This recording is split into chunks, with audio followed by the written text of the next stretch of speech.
Everyone is born into the world with a clean slate, but as they grow older, their slate is tarnished by the phoniness of society. Holden Caulfield knew all too well that the transition from youth to adulthood was destructive, and set his dream as being the hero of all those who were innocent. This was triggered by the tragic death of his youthful brother Allie. Holden was determined to prevent all children from falling off the cliff into adulthood, prolonging their youth. Children should not be exposed to the corruption in the world.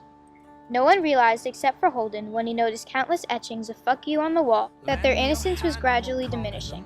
His goal was to erase all the "fuck yous" in the world to ensure that no child would lose their innocence.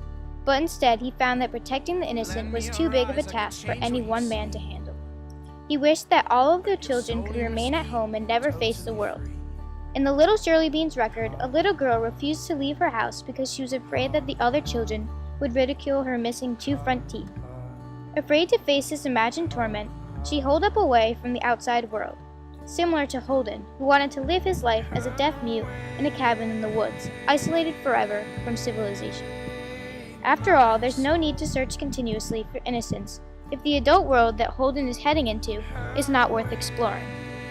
Innocence is rare and hard to find, not unlike Holden's search for the Little Shirley Beans record. One trip, one drop, can shatter it forever into broken shards. Likewise, once a snowball is flung, it dissembles into tiny snowflakes, the beauty gone instantaneously. Holden, with his protector instincts, hoped to save a snowball by bringing it on a bus to retain its innocence and joy.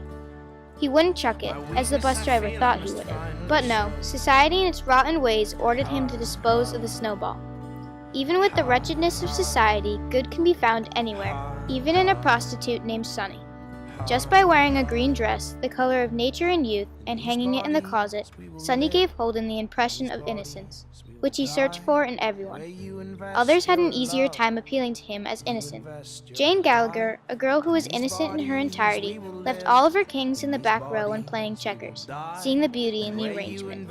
Unlike the rest of society, she would not use the king's limitless mobility to destroy the opponent's pieces to her own advantage.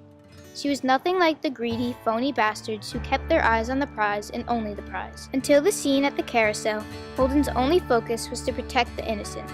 He let his sister Phoebe ride it alone and reach for the brass ring, a very dangerous act. By then, Holden had matured because he gave up on his impossible dream to be the catcher in the rye to prevent everybody's slate from becoming tarnished.